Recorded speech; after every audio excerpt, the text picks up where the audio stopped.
السلام علیکم ورحمۃ اللہ وبرکاتہ۔ محترم دینی بھائیوں اور بہنوں اور عزیز طالبات، بسم اللہ الرحمن الرحیم وبہ نستعین۔ اس سے پہلے درس میں ہم نے وہ فرقہ اثنا عشریہ کے سلسلے میں گفتگو کی تھی کہ ان کو اثنا عشریہ کیوں کہتے ہیں اور ان کا دوسرا نام کیا ہے، جعفریہ، اور پھر ان کے عقائد کے بارے میں اور چیزوں کے بارے میں گفتگو ہوئی تھی، اور نماز کا کیا تصور ہے ان کے ہاں، یہ سب بھی باتیں آئی تھیں۔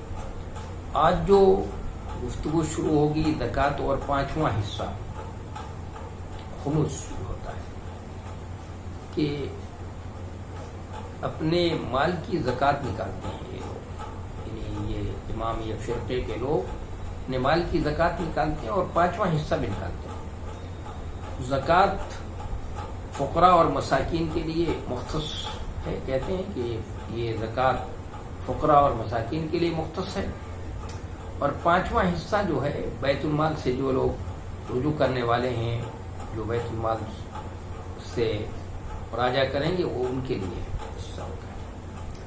اور ایک چیز ان کے یہاں ہے وقتی نکاح۔ وقتی نکاح ان کے یہاں جائز ہے، اور یہ اس پر بڑی اس کے ساتھ شدت کے ساتھ جو ہے عمل کرتے ہیں۔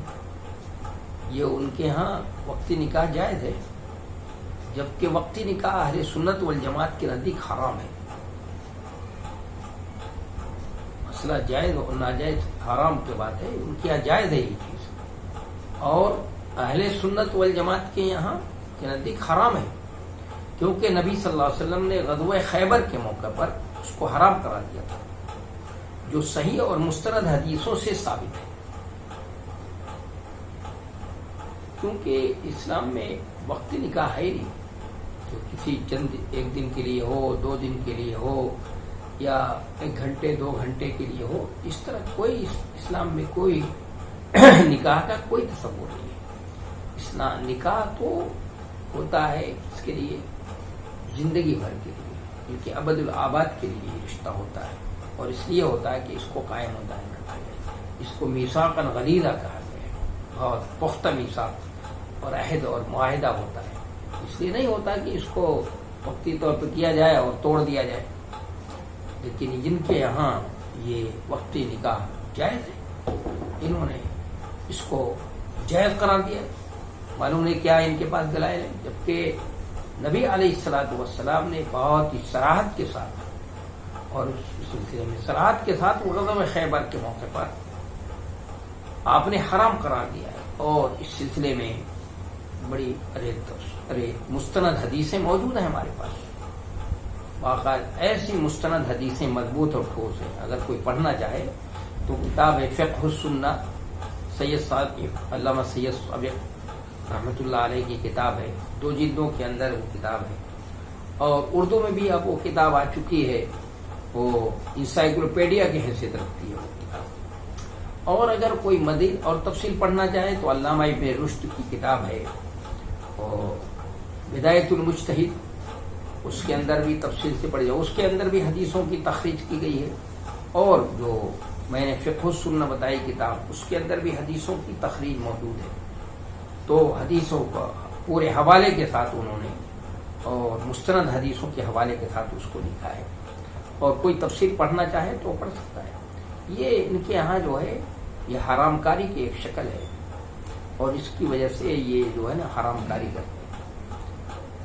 ابتدائی دور میں یہ اور زمانے جاہلیت میں یہ سب چیزیں جائز تھیں، لیکن نبی علیہ الصلوۃ والسلام نے اس کو حرام قرار دیا، اور جس طرح سے اللہ نے جس چیز کو حرام قرار دیا ہے وہ حرام ہے ہمارے اوپر، اسی طرح نبی علیہ الصلوۃ والسلام نے بھی جس چیز کو حرام قرار دیا ہے وہ اللہ ہی کے حکم سے حرام قرار دیا ہے، اس لیے کہ قرآن کہتا ہے ما ينطق عن الهوى ان هو الا وحی یوحی، اس لیے وہ بھی وہ چیز بھی حرام ہوگی، اس کو سمجھنا چاہیے۔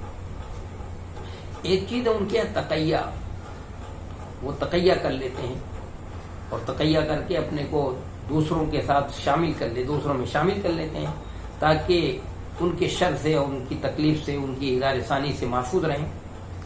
تو تقیہ کا معنی اور مجلول یہ ہے ان کے یہاں کہ ظالم امویوں اور عباسیوں کے ظلم سے احتیاط برتی جائے اور چوکن نہ رہ جائے۔ اس لیے وہ چونکہ یہ شیعہ ہیں اور اموی جو تھے وہ تھے سنی تھے، اہل سنت والجماعت سے تعلق رکھتے تھے۔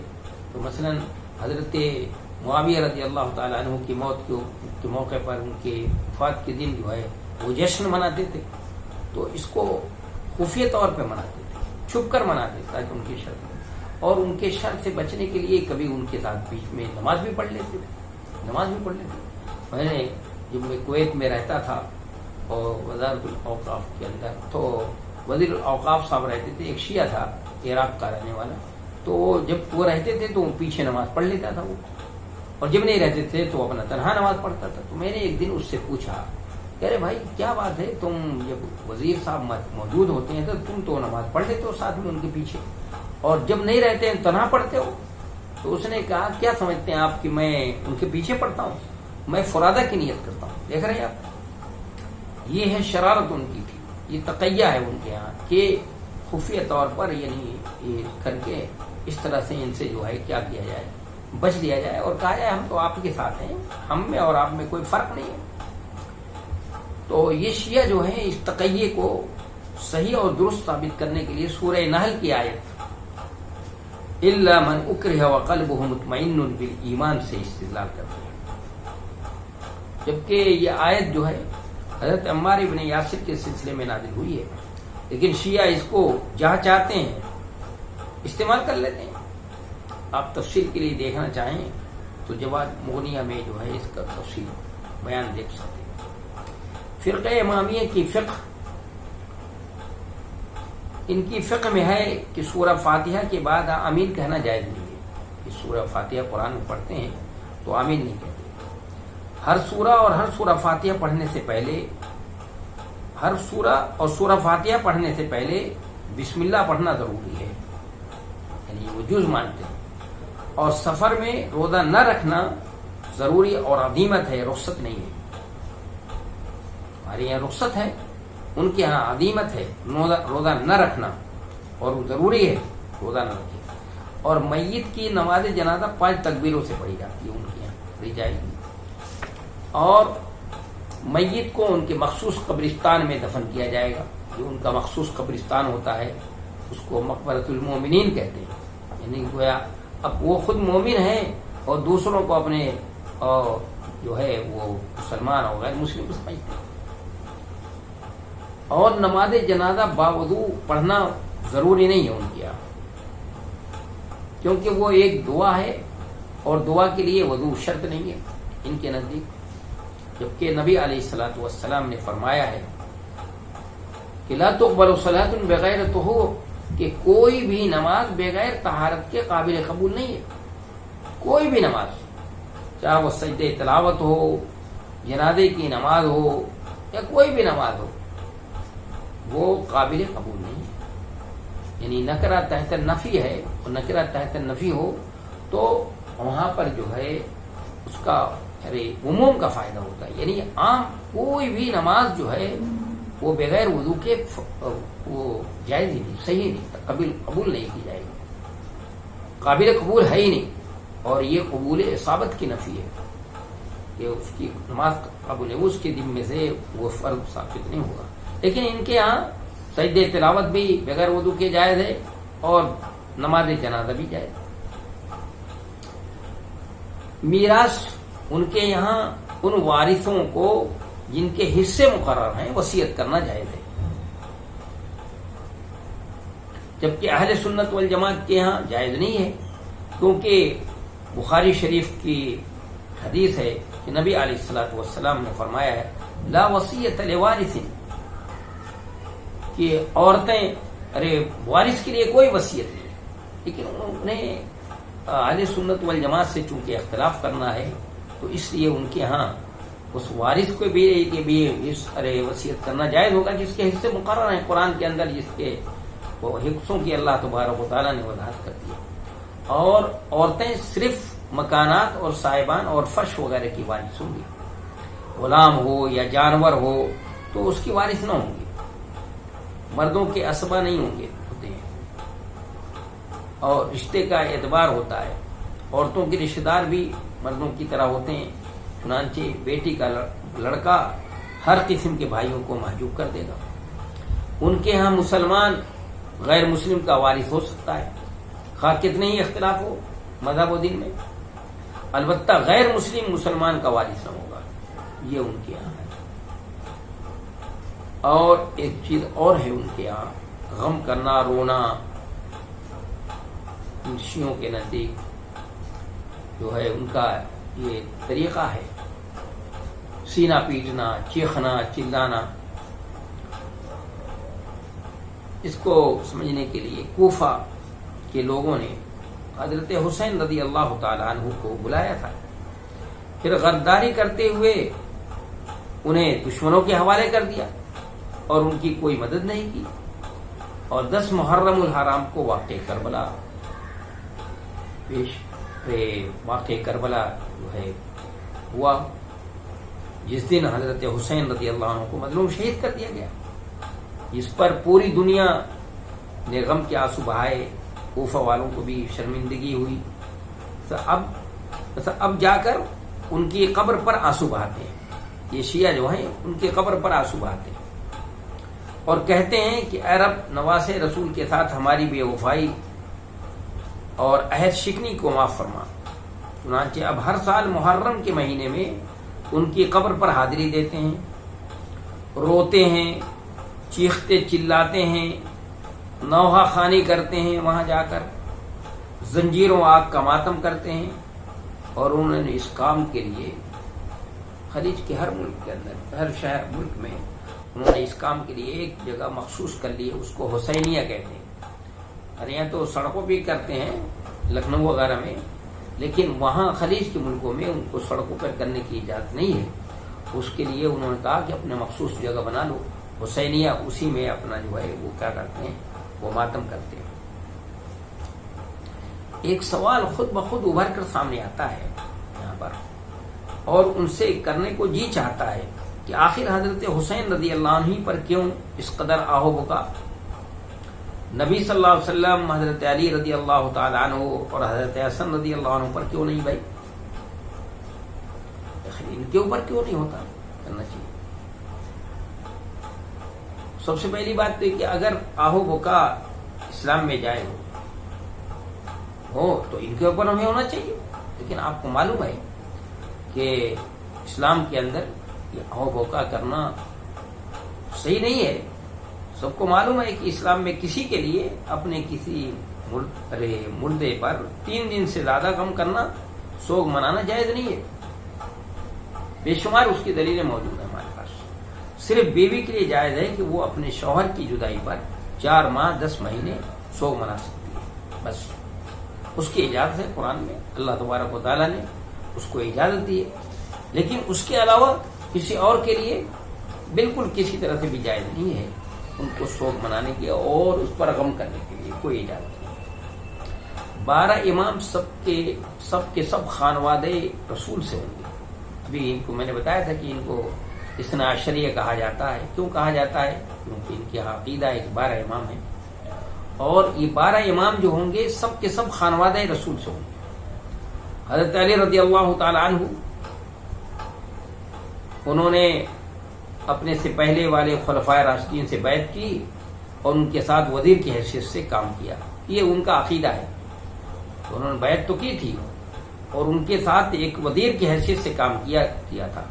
مسلمانوں کے مفاد کے پیش نظر ایسا کیا، جبکہ وہ اللہ کی طرف سے منصب امامت پر فائز تھے.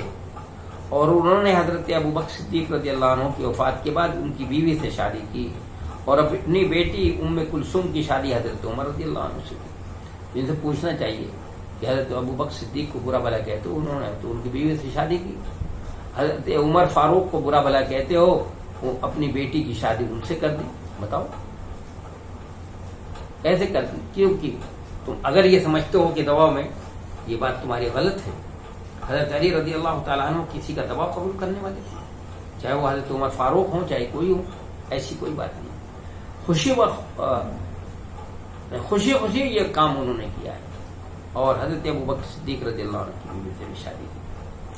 اسی طرح حضرت حسن رضی اللہ عنہ انہوں نے خلافت سے کنارہ کشی اختیار کی، اور ان کے بارے میں بعض بیوقوف اور نادان شیعوں کا کہنا ہے کہ انہوں نے مومنین یعنی شیعہ کو ذلیل و رسوا کر دیا. کیوں؟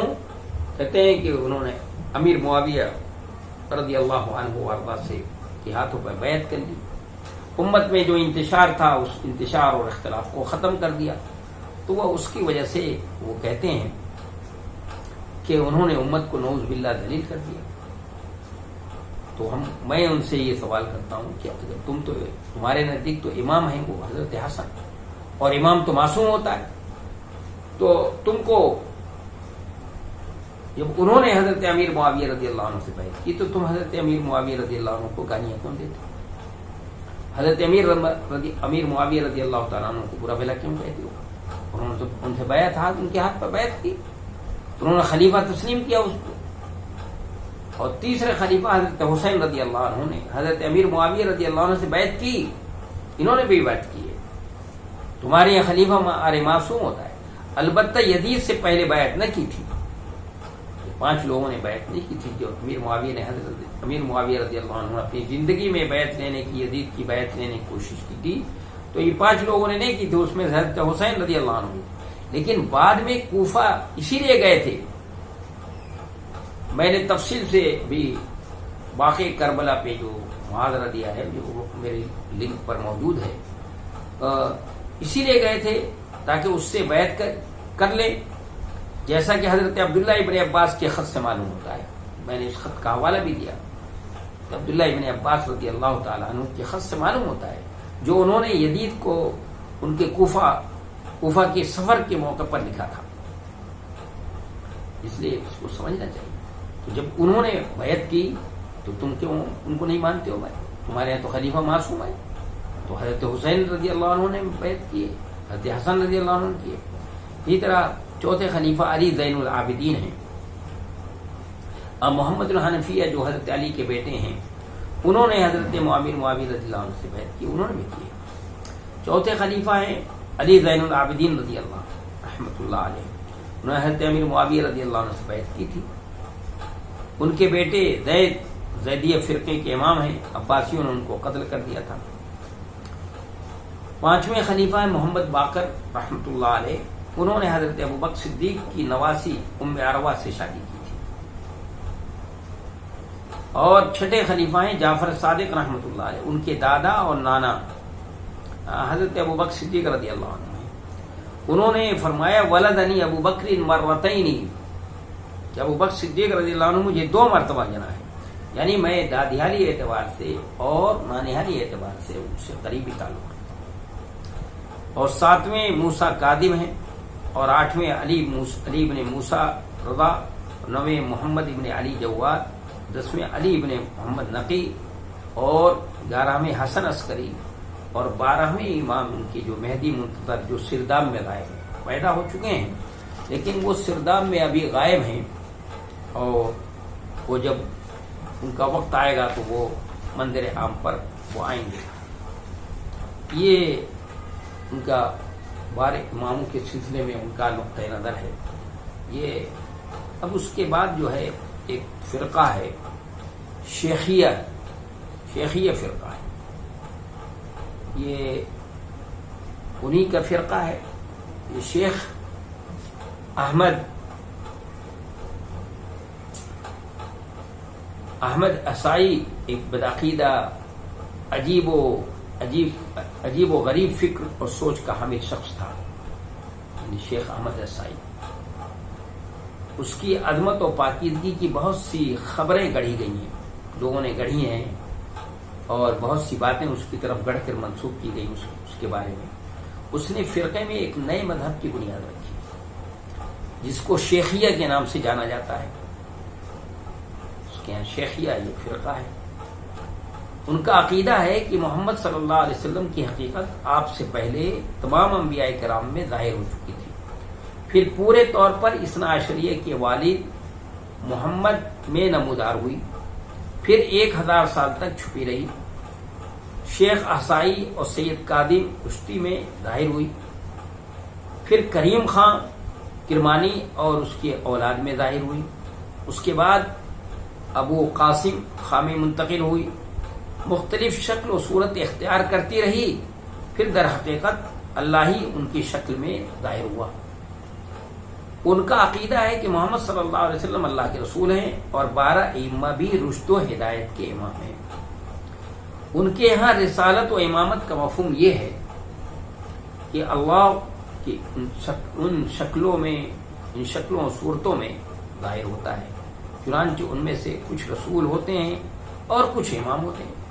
یعنی امام کی شکل میں اللہ تعالیٰ آ جاتا ہے، رسول کی شکل میں آ جاتا ہے. اور ان کا یہ عقیدہ ہے کہ بعد والے پہلے والوں سے افضل اور بہتر ہوتے ہیں، اور اس وجہ سے ان کے شیخ تمام انبیاء اور رسولوں سے افضل ہیں، اور وہ لوگ دوبارہ واپس آنے کے بھی قائل ہیں کہ دوبارہ لوٹ کر بھی آئیں گے. یعنی ان کے یہاں مثلاً گویا یہ ہے کہ آواگمن کا بھی تصور ہے.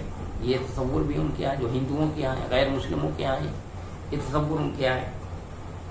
اور ان کا عقیدہ یہ بھی ہے کہ اللہ تعالیٰ ائمہ کی سینوں سے غائب ہونے کے بعد لوٹا اور زیادہ طاقتور انداز میں شیخ ان کے جو احمد احصائی ہیں ان کی شکل میں نمودار ہوا ہے. نعوذ باللہ.